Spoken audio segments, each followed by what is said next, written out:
YouTube channel. അപ്പോൾ മുന്നേ ഇട്ട ഷോർട്സിൽ പറഞ്ഞ പോലെ തന്നെ ഞങ്ങളൊരു യാത്ര പോവുകയാണ് കേട്ടോ. എങ്ങോട്ടാ യാത്രയെന്ന് വെച്ചാൽ മൂകാംബികയ്ക്കാണ് കേട്ടോ. ഞങ്ങളുടെ കാശിക്കുട്ടനെ വിദ്യാരംഭം ചെയ്യിക്കാൻ വേണ്ടി കൊണ്ടുപോകുന്നതാണ് കേട്ടോ. രാവിലെ ഒരു 7:30 ആയപ്പോഴത്തേക്ക് ഞങ്ങൾ ചിറയൻകീഴിൽ വീട്ടിൽ നിന്ന് ഇറങ്ങിയിട്ടുണ്ട്. റെയിൽവേ സ്റ്റേഷനിലേക്കാണ്, ട്രിവാൻഡ്രം സെൻട്രൽ റെയിൽവേ സ്റ്റേഷനിലേക്കാണ് കേട്ടോ പോകുന്ന വഴിക്ക് എൻ്റെ അമ്മയും അനിയനെയും കൂടെ പിക്ക് ചെയ്യണം. അപ്പം ഞങ്ങൾ ഇവിടുന്ന് അമ്മയും കിച്ചുവേട്ടനും ഞാനും കുഞ്ഞും മാത്രമാണ് കേട്ടോ ഉള്ളത്. ചിക്രുവാണ് കേട്ടോ ഞങ്ങൾ റെയിൽവേ സ്റ്റേഷനിലേക്ക് ഡ്രോപ്പ് ചെയ്യുന്നത്. 7 മണിയൊക്കെ ആയപ്പോഴത്തേക്കും വീട്ടിൽ നിന്ന് ഇറങ്ങിയ ഞങ്ങൾ എൻ്റെ വീട് എത്തിയപ്പോഴത്തേക്ക് 7:30 ആയിട്ടോ. പിന്നെ വീട്ടിൽ കയറാനും ഒന്നും നിന്നില്ല. പെട്ടെന്ന് തന്നെ അമ്മയും അനിയനും സാധനങ്ങളൊക്കെ എടുത്ത് കൊണ്ടുവന്ന് ലോഡ് ചെയ്തിട്ട് ഞങ്ങൾ യാത്ര പോയി കേട്ടോ. ഇൻഫോസിസിൻ്റെ അവിടേക്ക് എത്തിയപ്പോഴത്തേക്ക് നല്ലൊരു കാലാവസ്ഥയായിരുന്നു. മഴ പെയ്യുമെന്നൊക്കെ നല്ല വിചാരം ഉണ്ടായിരുന്നു കേട്ടോ. പക്ഷേ മഴയൊന്നും കാര്യമായിട്ടുണ്ടായില്ല.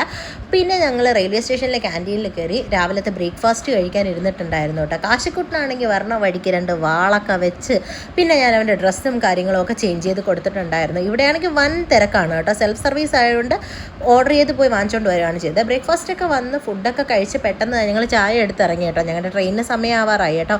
നേത്രാവതിയിലാണ് കേട്ടോ ഞങ്ങൾ പോകുന്നത്. നേത്രാവതി ആകുമ്പോഴത്തേക്കും ബൈന്ദൂർ ചെന്ന് ഇറങ്ങിയിട്ട് ഞങ്ങൾക്ക് അവിടെ നിന്ന് പോകാൻ എളുപ്പമാണ്. അതുപോലെ തന്നെ ഞങ്ങൾ നാട്ടിൽ വരുന്നതിന് 2 ആഴ്ച മുമ്പാണ് കേട്ടോ ടിക്കറ്റൊക്കെ ബുക്ക് ചെയ്തത്. ടിക്കറ്റ് കിട്ടുമെന്ന് ഒരു പ്രതീക്ഷയില്ലായിരുന്നു. അങ്ങ് പ്രാർത്ഥിച്ചാണ് കേട്ടോ ടിക്കറ്റൊക്കെ കിട്ടിയിട്ടുണ്ടായിരുന്നത്. കാരണം അത്രയും ലേറ്റായിരുന്നു. കിച്ചുവിന് ലീവ് കൺഫേം ആയിട്ട് കാണും കേട്ടോ ഞങ്ങൾ ടിക്കറ്റൊക്കെ ബുക്ക് ചെയ്തിട്ടുണ്ടായിരുന്നത്. ആദ്യമൊക്കെ റെയിൽവേ സ്റ്റേഷനിൽ ചെല്ലുമ്പോഴത്തേക്ക് 2 മാസം മുന്നേയൊക്കെ ബുക്ക് ചെയ്തിടണമെന്നൊക്കെ പറയുമ്പോൾ തന്നെ ഞെട്ടിപ്പോയിട്ടുണ്ട് കേട്ടോ. അപ്പം പിന്നെ തൽക്കാലം എടുക്കണമെന്ന് പറഞ്ഞിട്ടുണ്ടായിരുന്നു. പിന്നെ ഞങ്ങൾക്ക് അതിൻ്റെ ആവശ്യമൊന്നും ഉണ്ടായിട്ടില്ലായിരുന്നു. എന്തൊക്കെയോ സഹായങ്ങൾ കൊണ്ടും പിന്നെ ദേവിയുടെ അനുഗ്രഹം കൊണ്ടുമാണ് ാണ് ഞാൻ ഇപ്പോഴും വിശ്വസിക്കുന്നത് ഞങ്ങൾക്ക് ടിക്കറ്റ്സൊക്കെ റെഡി ആയിട്ടുണ്ടായിരുന്നത്. ട്രെയിനിൻ്റെ പ്ലാറ്റ്ഫോമൊക്കെ തപ്പി പിടിച്ച് അവിടെ ചെന്ന് ഇരുന്ന് വെയിറ്റ് ചെയ്യുന്ന ടൈമിൽ പിന്നെയും ടൈമുണ്ട് കേട്ടോ. പിന്നെ നമ്മുടെ കോച്ച് കണ്ടുപിടിക്കാനുള്ള ഓട്ടത്തിലായിരുന്നു കേട്ടോ. ഇനിയിപ്പോൾ ട്രെയിൻ എന്തായാലും ഒരു 10 മിനിറ്റിനകം എടുക്കുമെന്നൊക്കെ കേട്ടിട്ടുണ്ടായിരുന്നു. ആ സമയം കൊണ്ട് തന്നെ ഗോകുലും കിച്ചുവേട്ടനും പോയി കോച്ചൊക്കെ കണ്ടുപിടിച്ചിട്ടുണ്ടായിരുന്നു. പിന്നെ ഞങ്ങൾ ട്രെയിനിലൊക്കെ കയറി ഒരു 10 മിനിറ്റൊക്കെ കഴിഞ്ഞിട്ടാണ് കേട്ടോ ട്രെയിൻ എടുത്തിട്ടുണ്ടായിരുന്നത്. എല്ലാവരും സെറ്റിലായി ഇരിക്കുന്നുണ്ടായിരുന്നു. കാശിക്കുട്ടനാണെങ്കിൽ ഒറ്റയ്ക്കൊരു സീറ്റിലിരിക്കണം എന്നൊക്കെ ഉള്ളൊരു മൈൻഡ് സെറ്റാണ് കേട്ടോ. അവന് ട്രെയിനിൽ പോകുന്ന പണ്ട് മുതലേ ഭയങ്കര ഇഷ്ടമാണ്. താമസിക്കാതെ തന്നെ നമ്മൾ ട്രെയിനിലും കയറി. അപ്പം നമ്മൾ പല കോച്ചിലാണ് കേട്ടോ. എന്നാലും നമ്മൾ ഓരോ സ്ഥലത്ത് തന്നെ ഇരുന്നിട്ടുണ്ടായിരുന്നു. അങ്ങനെ മാത്രമാണ് കേട്ടോ ഞങ്ങൾക്ക് ടിക്കറ്റ് കിട്ടിയിട്ടുണ്ടായിരുന്നത്. ലാസ്റ്റ് മിനിറ്റിലുള്ള ബുക്കിങ്ങും കാര്യങ്ങളും ഒക്കെ ആയതുകൊണ്ട് പല കോച്ചിലായിട്ടായിരുന്നു. എനിക്കും കിച്ചുവേട്ടനും ഒരു കോച്ചിൽ, മമ്മിക്കും അമ്മയ്ക്കും ഒരു കോച്ചിൽ, ഗോകുൽ വേറെ ഏതോ ഒരു കോച്ചിൽ, അങ്ങനെ ആയിരുന്നു കേട്ടോ. പക്ഷേ ഞങ്ങൾ അടുത്തിരിക്കുന്ന ആൾക്കാരുടെ അടുത്ത് ഇങ്ങനെ പറഞ്ഞ് സെറ്റാക്കി ഞങ്ങൾ എല്ലാവരും ഒരിടത്ത് തന്നെ ഇരിക്കുന്നുണ്ടായിരുന്നു. യാത്ര തുടങ്ങി ഒരു 1/2 മണിക്കൂറൊക്കെ കഴിഞ്ഞപ്പോൾ തന്നെ ഗോകുൽ മേലെ കയറി ബർത്തിൽ കയറി കിടന്ന് ഉറക്കമായി. കാശിക്കോട്ടിന് ഉറക്കമായി. പോകുന്ന വഴിയൊന്നും എനിക്ക് ഉറങ്ങാനേ തോന്നിയില്ല. കാരണം അത്ര നല്ല കാഴ്ചകളായിരുന്നു കേട്ടോ. നമ്മൾ രാത്രി ട്രെയിനിൽ പോണേക്കാളും എനിക്ക് തോന്നിയെന്ന് പറഞ്ഞാൽ രാവിലെ പോകുമ്പോഴാണ് ഞങ്ങൾക്ക് സൈഡ് സീറ്റിലിരുന്ന് നമുക്ക് ബെസ്റ്റ് വ്യൂ നമുക്ക് മനസ്സിന് ഒരുപാട് സന്തോഷം തരുന്ന ബെസ്റ്റ് വ്യൂസൊക്കെ കാണാൻ പറ്റും കേട്ടോ.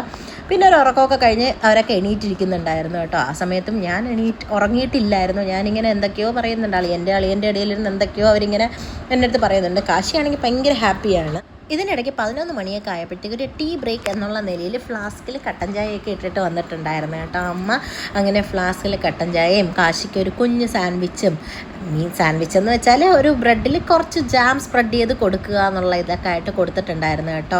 അങ്ങനെ ഞങ്ങൾ എല്ലാവരും കൂടെ അതൊക്കെ ഇരുന്ന് കഴിച്ചിട്ടുണ്ടായിരുന്നു. എനിക്ക് കട്ടൻ ചായ കുടിക്കാൻ ആ ഒരു ടൈമിൽ മൈൻഡ് സെറ്റ് ഇല്ലായിരുന്നു. പിന്നെ എല്ലാവരും കൂടെ എന്തൊക്കെയോ കാര്യങ്ങൾ, ആ കോച്ചിലൊരു ആൻറ്റി എങ്കിലും ഉണ്ടായിരുന്നു കേട്ടോ. അവരുമായിട്ടിരുന്ന് സംസാരിച്ചുകൊണ്ടൊക്കെ ഇരിക്കുമായിരുന്നു കേട്ടോ. അവർ മുംബൈക്ക് പോകുന്നവരാണേ. അപ്പം നമ്മളിങ്ങനെ അവരുടെ അടുത്ത് ഇങ്ങനെ അതും സെയിം ചിറയൻകീഴുകാർ തന്നെയാണ്. നമ്മൾ അവരുടെ അടുത്ത് ഇങ്ങനെ നമ്മളെ വിശേഷങ്ങളും കാര്യങ്ങളും എല്ലാം തിരക്കി അവരിങ്ങനെ സംസാരിച്ച് എന്തോ അങ്ങനെ എനിക്ക് നല്ല സന്തോഷം തോന്നി. എന്ന് വെച്ചാൽ പരിചയക്കാർ തന്നെയാണ്. അമ്മയെ എവിടെയൊക്കെയോ വെച്ച് അവർ കണ്ടിട്ടുണ്ട് എന്നൊക്കെ പറഞ്ഞിട്ടുണ്ട് കേട്ടോ.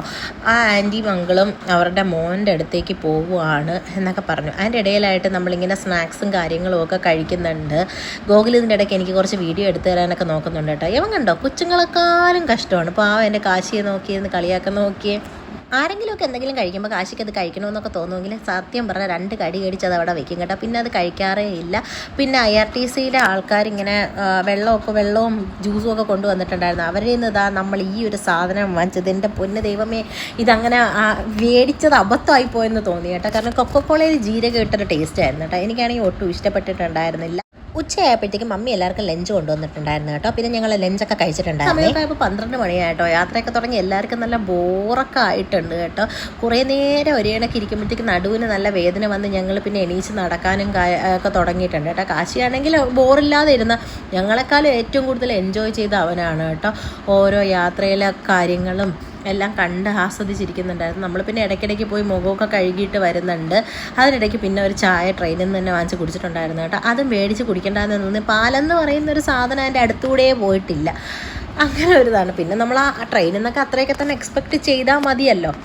കൃത്യം പറഞ്ഞാൽ 16-17 മണിക്കൂർ ഞങ്ങൾ അങ്ങോട്ട് പോയപ്പോൾ ഒരു ഇരിപ്പിരിക്കേണ്ടി വന്നു കേട്ടോ. അത് രാവിലെ ആയതുകൊണ്ട് തന്നെ ഇങ്ങനെ ഇരിക്കേണ്ടി വന്നു. കുറേ നമ്മൾ രാത്രിയായ ഒരു 2 മണിക്കൂർ അങ്ങോട്ട് മാത്രമേ നമ്മൾ ബർത്തിൽ കിടന്നിട്ടുണ്ടായിരുന്നുള്ളൂ. അല്ലാതെ നമ്മളിങ്ങനെ ഇരുന്ന് കാഴ്ചകളൊക്കെ കണ്ടിട്ടുണ്ടായിരുന്നു കേട്ടോ. നല്ല ഭംഗിയാണ്. കേരളം ഇത്രയും ബ്യൂട്ടിഫുൾ ആണെന്ന് നമ്മളിങ്ങനെ പോകുമ്പോൾ മാത്രമാണ് അറിയുന്നതെന്നാണ് എനിക്ക് ഫീൽ ചെയ്തിട്ടുള്ളത്. ബാക്കിയുള്ള സ്ഥലമൊക്കെ എത്തുമ്പോഴത്തേക്കും എനിക്ക് അത്രയും ഭംഗിയുള്ളതായിട്ട് തോന്നിയിട്ടില്ല കേട്ടോ. പാടങ്ങളും പുഴകളും ഒന്നും പറയണ്ട. എന്തോ മനസ്സിന് ഭയങ്കര സന്തോഷമായിരുന്നു. അതുകൊണ്ട് തന്നെ എനിക്ക് രാവിലെ കിടന്നങ്ങനെ ഉറങ്ങാനൊന്നും തോന്നിയിട്ടില്ലായിരുന്നു കേട്ടോ. ഭയങ്കരമായ എന്തോ തലവേദനയോ ഒരേ കണക്ക് ഇങ്ങനെ നോക്കിക്കൊണ്ടിരിക്കുമ്പോഴത്തേക്കും ചെറിയ തലവേദനയൊക്കെ വരുമ്പോൾ ജസ്റ്റ് ഒരു മയക്കം മയങ്ങിയിട്ട് എണീക്കുകയാണ് ചെയ്തിട്ടുണ്ടായിരുന്നത് കേട്ടോ. പിന്നെ ഇത് ഭാരതപ്പുഴ എന്തോ ആണ് കേട്ടോ. ഭാരതപ്പുഴയുടെ അവസ്ഥ നോക്കിയേ. ഭാരതപ്പുഴ ആണെന്നാണ് എൻ്റെ ഒരു ഊഹം. എൻ്റെ തോന്നൽ അങ്ങനെയാണ്. ഭാരതപ്പുഴ തന്നെയാണ് കേട്ടോ. വെള്ളമൊക്കെ വറ്റി മണ്ണും കയറി പാലത്തിൻ്റെ അവിടെ എന്തൊക്കെയോ പണിയും കാര്യങ്ങളും ഒക്കെ നടക്കുന്നുണ്ടേ. പോകെ ഇതാ ഈ ഒരു വളവ്, ഇതെന്തോ സ്പെഷ്യൽ വളവാണ് എന്നൊക്കെ അവിടെ അതിനകത്തിരിക്കുന്ന ആളുകൾ പറഞ്ഞിട്ടെടുത്ത വീഡിയോ ആണ് കേട്ടോ. വളഞ്ഞു പോകുന്നു അങ്ങനെ എന്തൊക്കെയോ പറഞ്ഞിട്ടെടുത്താണ്. പക്ഷേ ഇതിന് ഇവിടുത്തെ വ്യൂവും കാര്യങ്ങളും ഒക്കെ എനിക്ക് നന്നായിട്ട് ഇഷ്ടപ്പെട്ടിട്ടുണ്ടായിരുന്നു കേട്ടോ.